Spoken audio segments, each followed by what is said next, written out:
হরে কৃষ্ণ, রাধে রাধে, রাধে রাধে। পিঙ্কি গোপাল লাইফস্টাইলে অনেক অনেক ভালোবাসা। রাধে রাধে বন্ধুরা, আজ একটা নতুন ভিডিও নিয়ে আমি চলে এসেছি। ভাদ্র মাসের লক্ষ্মী পুজো, এই প্রথম লক্ষ্মী পুজোটা আমি তোমাদের সাথে শেয়ার করলাম।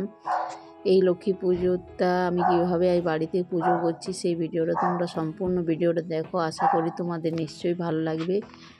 ভাদ্র মাস হলো লক্ষ্মী মাস, আর এই লক্ষ্মী মাসকে আমরা কি লক্ষ্মী মাস, দেবী লক্ষ্মীকে পূজা করা হয়, মা লক্ষ্মীর পূজা করা হয়। আর এই ঘট স্থাপন করছি। আবার এই লক্ষ্মী মাস আমরা অনেকে বাড়িতে অনেক রকমভাবে পূজা করা হয়, নতুন ধান দিয়ে, অনেক কিছু দিয়ে, কিন্তু আমি ওই রকম অতটা করবো না। আমি সাধারণভাবে এই পুজোটা করব। সাধারণভাবে করার জন্য দেখো, তোমরা প্রথমে নিয়ে নিলাম মাটি। তোমরা নিতে পারো তুলসী তলা মাটি, ফুল গাছের নিচের মাটি। মাটির উপরে দিয়ে দিলাম সিঁদুর, দুর্বা, ধান এবং কিছু ফুল। এবার হাতে গঙ্গা জল নিয়ে আমি আচমন করে নিলাম।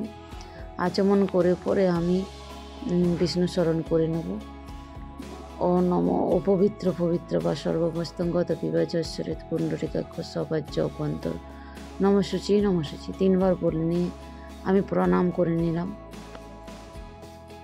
তারপর আমি ঘটের মধ্যে স্বস্তিক এঁকে নিয়েছি আর জলপূর্ণ ঘরটি আমি স্থাপন করলাম। এরপর আমি একে একে দিয়ে দেবো আতপ চাল, তারপরে দিয়ে দেবো সুপারি, হর্তকি, পদ্ম বীজ, হলুদের গাঁট, 1 টাকার কয়েন। এই 5টি দ্রব্য আমি এই জলের মধ্যে দেব। তারপরে আমি আম পল্লবটি সুন্দর করে বসিয়ে দেব। মা লক্ষ্মীর ঘট স্থাপনের অনেক রকমভাবে করা যায়। দুর্বা দিয়ে দিলাম। আমি যেভাবে করছি আমার বাড়িতে আমি এরকমভাবেই পুজো করি, কারণ পুজোটা সব নিজের নিজের আলাদাভাবে করা হয়। আর এই পুজোটা আমি করলাম এরকমভাবে। তো দেখো, আমি 5টা বিশিষ্ট আম্রপল্লব নিয়েছি, পান পাতাতে সিঁদুর নিয়ে নিয়েছি।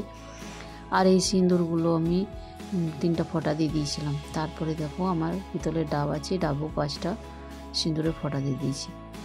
তারপর প্রথমে আমি ফুলে চন্দন লাগিয়ে নিয়েছি। ওই ফুলগুলোতে আমি প্রথমে আগে গণেশের পুজো করে নেব। তারপর আমি ওম শ্রী গণেশায় নম করে ঘটের মধ্যে দিলাম। তারপর পঞ্চদেবতার নামে ঘটের মধ্যে দিলাম। তারপর একবার ফুল নিয়ে নিচ্ছি। এবার আমি মা লক্ষ্মীকে ওম শ্রী লক্ষ্মী দেবতায় নম, এই বলে 3 বার আমি ঘটের মধ্যে ফুল দিলাম। উলুধ্বনি, শঙ্খধ্বনি দিয়ে আমি ঘরটি স্থাপন করব। আমার মা লক্ষ্মী উপরে থাকে, তাই জন্য আমি ঘরটি নিচে করে আগে করে নিই, তারপর মায়ের কাছে স্থাপন করি। ঘরটিতে আমি একটু আরতি করে নিলাম। মাকে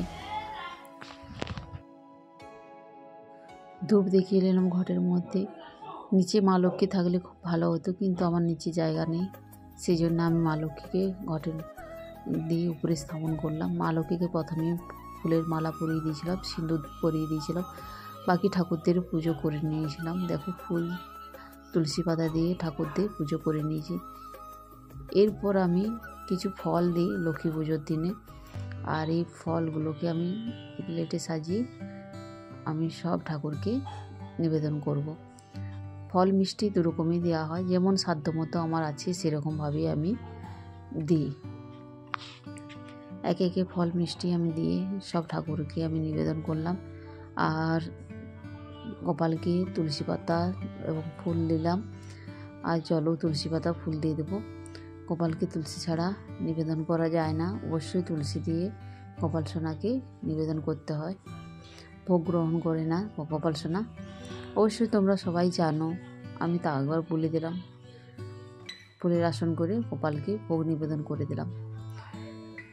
আরতি করে নিচ্ছি গোপাল সোনাকে। আরতি না করলে গোপাল সোনা ভোগ গ্রহণ করে না। মা লক্ষ্মীকে আরতি করে নিচ্ছি ধূপ ধুনো দিয়ে। আর ভিডিওটা আমি এখানে এন্ড করছি। ভালো লাগলে তোমরা বেশি বেশি করে শেয়ার করো, কমেন্ট করো। কিছু ভুল ত্রুটি থাকলে অবশ্যই কমেন্ট করে বলো। রাধে রাধে, সবাই ভালো থেকো, সুস্থ থেকো, সাবধানে থাকো। হরে কৃষ্ণ, রাধে রাধে।